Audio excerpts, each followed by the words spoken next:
Abrimos la mesa de En Perspectiva que corresponde este viernes 13 de mayo del año 2016. Estamos con Ana Ribeiro, buen día. Buen día. Mauricio Rosenkopf. Presente. Gonzalo Pérez Castillo, ya sabemos que también. Muy buenos días. Y Juan Gropone, supongo que se enteraron que está porque escucharon algo de su voz. Hola, ¿qué tal?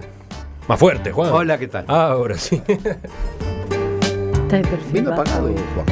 Vino apagado. No, vas a ver. Ahora vas a ver. Me estoy reservando.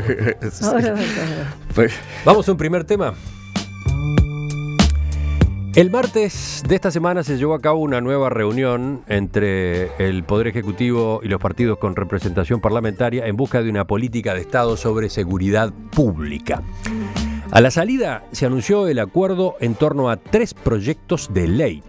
Uno que hace posible la implementación del Código del Proceso Penal a partir del año que viene, otro que introduce la abreviación del proceso penal en ciertas situaciones y el tercero que limita las libertades anticipadas para los reincidentes autores de delitos graves.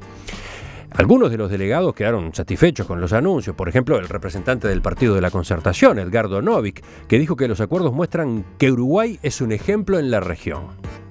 Lo que dijo el presidente en la primera reunión, que si estábamos de acuerdo en un 10% era bueno para progresar, después llegamos al 50%, y hoy podemos decir que estamos de acuerdo en un 90% de los puntos planteados.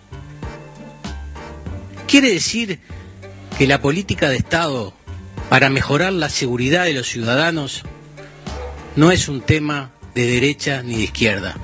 Sin embargo, los blancos plantearon con énfasis algunas advertencias. Por ejemplo, el senador Javier García dijo que se debe entrar ya al área chica y empezar a considerar proyectos que tengan un impacto real en la seguridad, como algunos que presentó el Partido Nacional, que implican, por ejemplo, el aumento de penas para determinados delitos como los de narcotráfico. ¿Cómo están viendo ustedes estas cumbres por seguridad pública? ¿Cómo están viendo en general las reuniones que con distintos partidos o con distintos sectores de la sociedad viene llevando adelante el presidente Vázquez?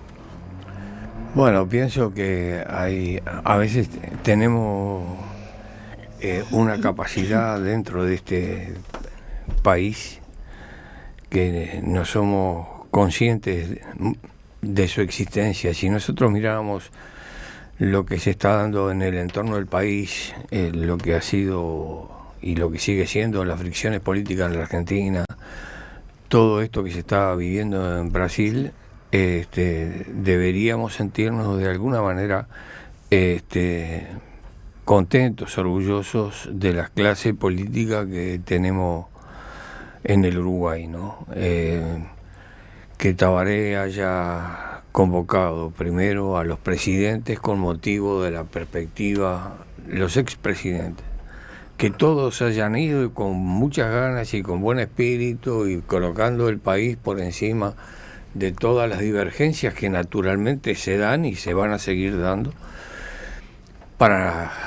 ante las perspectivas de que haya petróleo, como las perspectivas anuncian de alguna manera, hacer algo independiente y de política de Estado con respecto a un recurso que puede modificar de alguna manera el país, como en el país de la cola de paja lo anunciaba Mario Benedetti.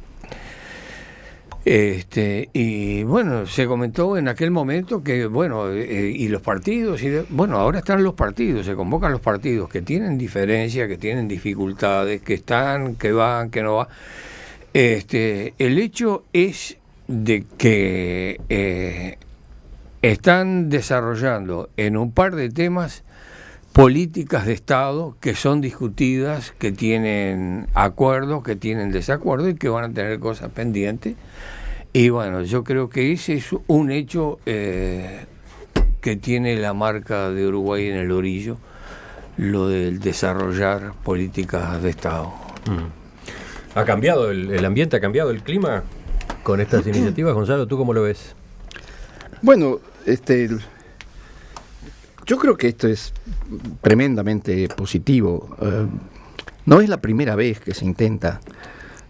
Recuerdo que hace unos años el PNUD, el Programa de Naciones Unidas para el Desarrollo, bajo el liderazgo de, creo que era con la presidencia de Liber Seregni, hicieron una serie de seminarios sobre políticas de Estado en el Uruguay, energía, relaciones, una serie de temas, y hay un enorme consenso. Sí, aquellos seminarios que llevó adelante el Centro de Estudios Estratégicos, 1815, que dirigía Seregni, sin duda que fueron muy productivos. Acá hay una diferencia, acá está el gobierno involucrado, ¿no? Sí. El Poder Ejecutivo, los partidos con representación parlamentaria. Hay una diferencia, Emiliano. Sí, está bien. Lo que pasa es que a mí me parece que... Yo creo que todo esto es tremendamente positivo. Es más, la idea de seguridad fue planteada por el Partido Independiente. No es porque quiere hacerle propaganda, pero es la verdad. Fue una propuesta de Pablo Mieres. Lo digo así, si hubiera sido otro también lo hubiera mencionado. Pero lo que deberíamos ver es que haya aportarle un tono musical que caracterice el chivo expiatorio que se manda ni bien fue. Ya le voy a poner. ¿Tú decís que siempre Gonzalo se encarga de pasar el aviso pi? No, pero lo que pasa es que nosotros venimos con entre vos y yo, Emiliano, hay una cuota.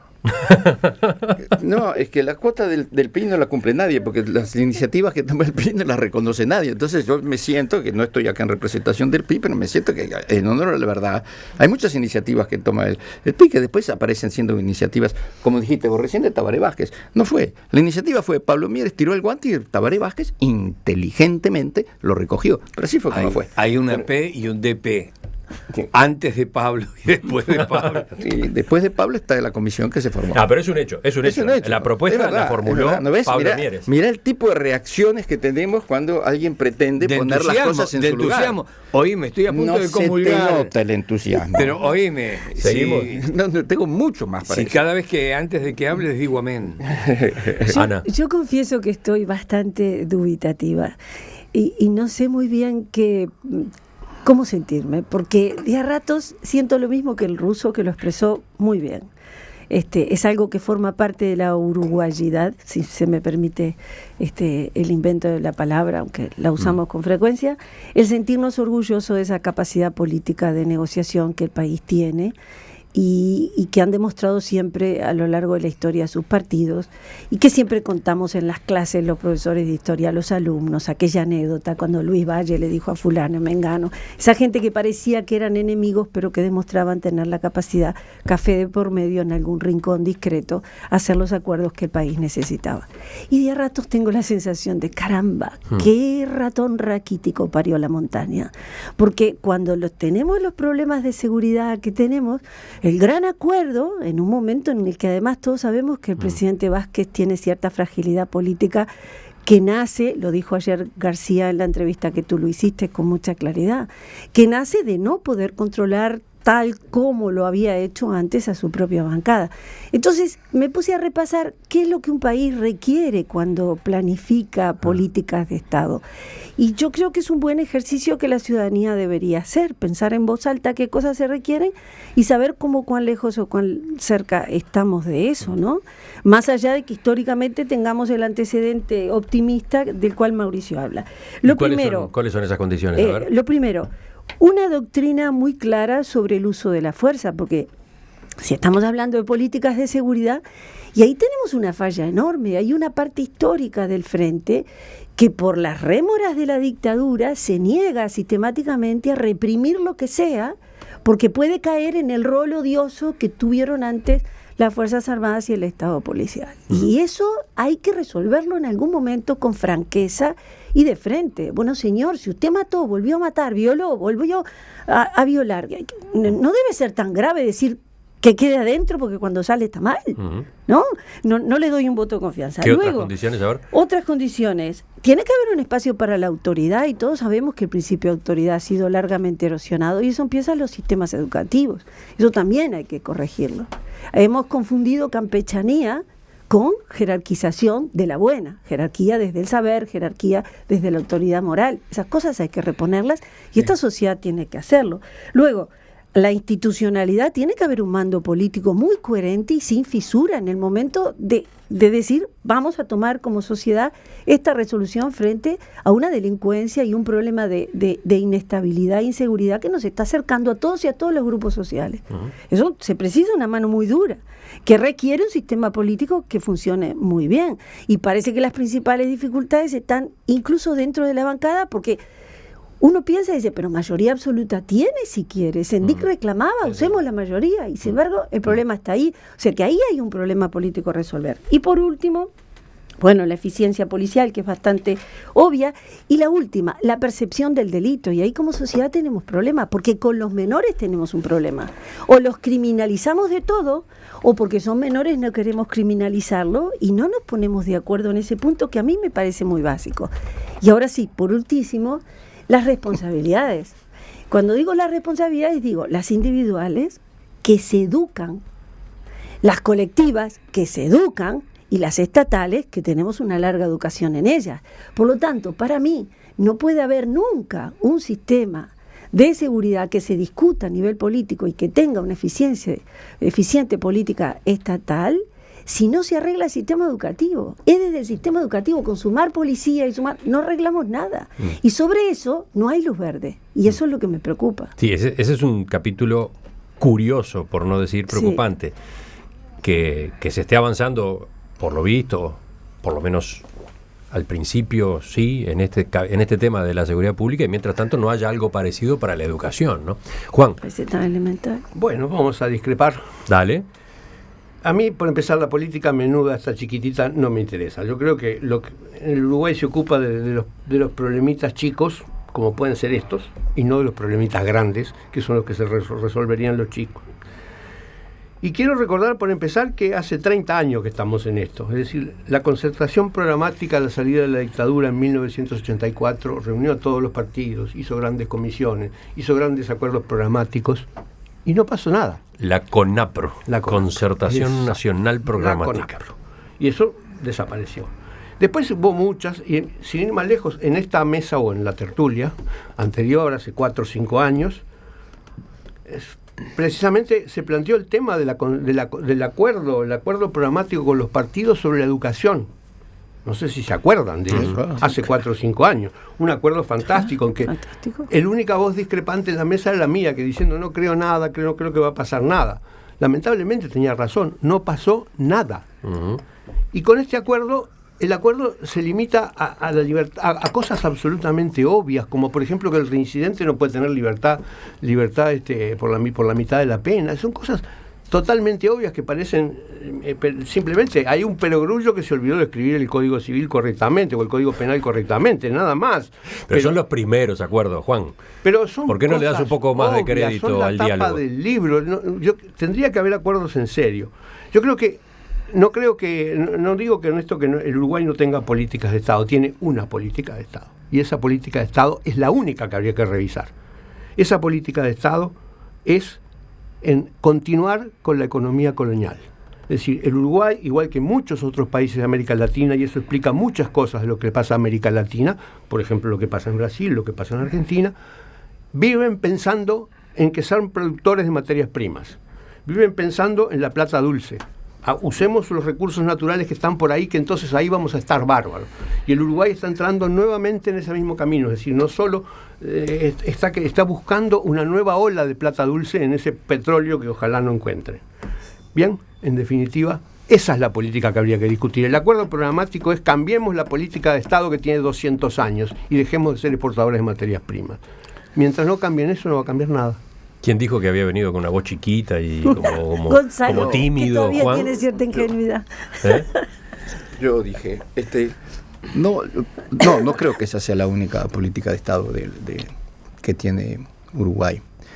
Yo creo que Uruguay tiene, a diferencia de muchos países latinoamericanos que no lo tienen, es que si tú le preguntas al 80% de los uruguayos, definime el país en el que tú quisieras vivir dentro de 30 años. Definime el país que tú le querés dejar a tus hijos. El 80% de los uruguayos te define un país bastante similar. Y tenés un 10% a la izquierda y un 10% a la derecha que quieren utopías de otro tipo. Pero ese es un enorme valor que tiene el Uruguay, porque no todos los países de América Latina te definen el mismo país, porque tienen otro tipo de problemas que solucionar antes. Y nosotros, yo creo que no hemos capitalizado lo suficiente ese enorme capital que tenemos. ¿Por qué? Porque seguimos divididos, yo creo más teóricamente que prácticamente, en que este país está dividido a mitad, entre la mitad son de izquierda y la mitad son de derecha.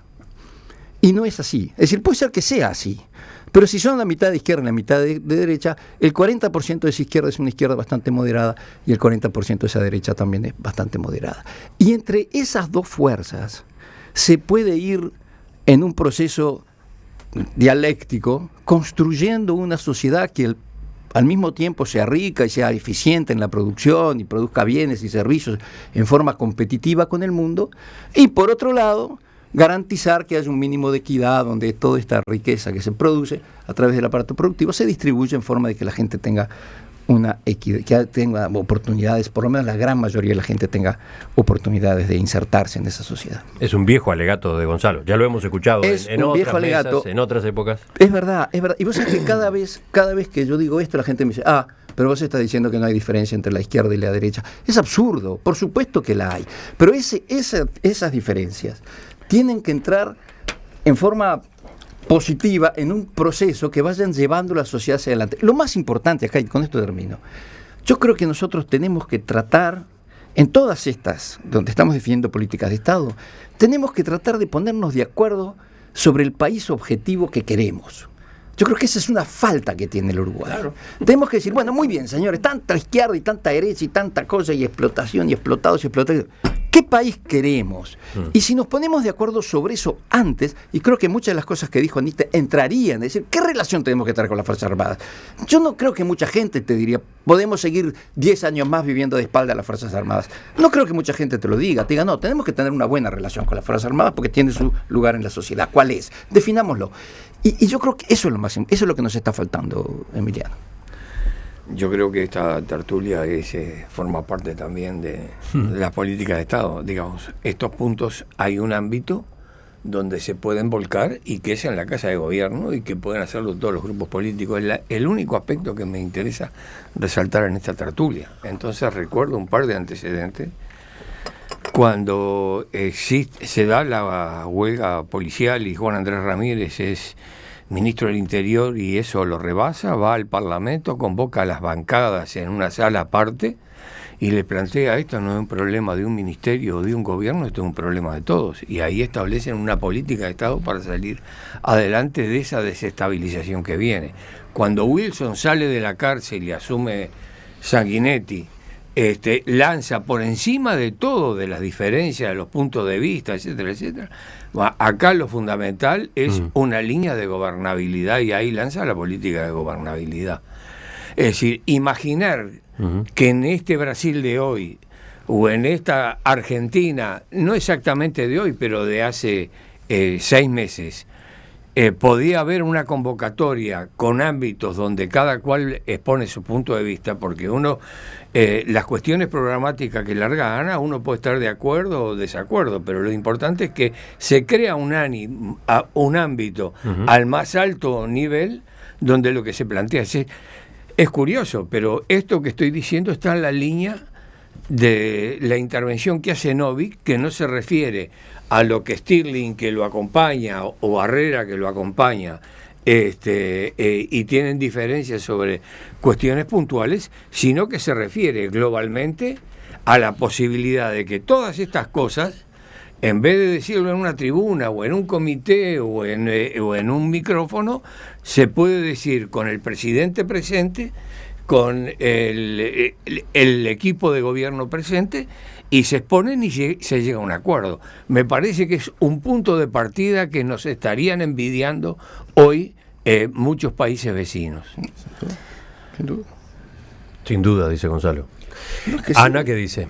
Sí, yo estoy de acuerdo con eso, pero lo que digo es, para llegar a que eso, que sea algo más que la foto de todos reunidos, realmente sea productivo, hay cosas muy de fondo que la sociedad debe asumir y discutir. Sí, también digo que Por ejemplo, si estamos hablando de seguridad pública, es un ámbito que se demoró, ¿no? ¿Por qué se implementa ahora y no antes? En este mismo periodo de gobierno pudo haber arrancado el año pasado, ¿no? Da la impresión de que se da el paso porque están ocurriendo determinadas circunstancias. El presidente Vázquez necesitaba salir de una especie de aislamiento en el que se encontraba, y en particular en seguridad pública se le había complicado mucho, ¿no? No, digo porque está bueno que exista la posibilidad de estos diálogos. Yo me quedo con la pregunta de por qué ellos se concretan en algún momento y en otro no, ¿no? ¿Y por qué dejamos que una bola de nieve vaya creciendo y creciendo, y recién después que se volvió un problema serio, ahí, en todo caso, lanzamos la oferta? Porque tenemos la otra bola de nieve creciendo y creciendo, y es mucho más grande que la de la seguridad pública, que la de la educación. Y ahí, sí, nada.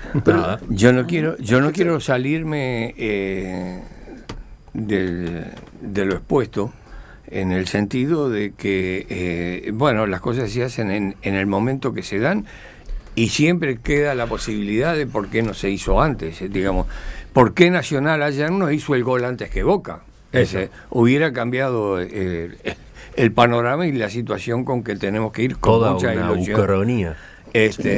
Y bueno, entonces, pero pienso que el hecho en sí, o antes o después, 24 horas, frente a un tema en el que no quiero entrar, porque el tema de la delincuencia rebasa los límites de cualquier análisis contundente que se pueda hacer en ninguna parte, porque todo esto que está ocurriendo en el país en esa materia tiene ingredientes que han venido creciendo y han venido creciendo en toda América, que de muy difícil control, con bandas que ocupan territorio, con armamento que está a la par poco menos que el que tienen las fuerzas represivas, y es otra historia.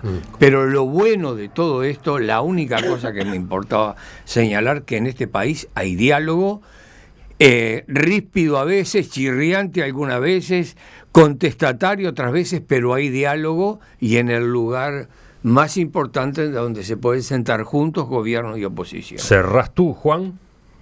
Bueno, diálogo, es indudable que en el Uruguay hay diálogo. El problema es que hay solamente diálogo, es decir, el diálogo no conduce a ningún acto, es decir, no pasa nada.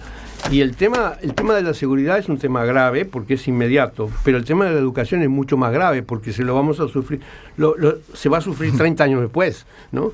De modo que yo creo que es hora de dejarse de dialogar y empezar a hacer. En algún momento tendría que empezar a tomarse medidas, ¿no?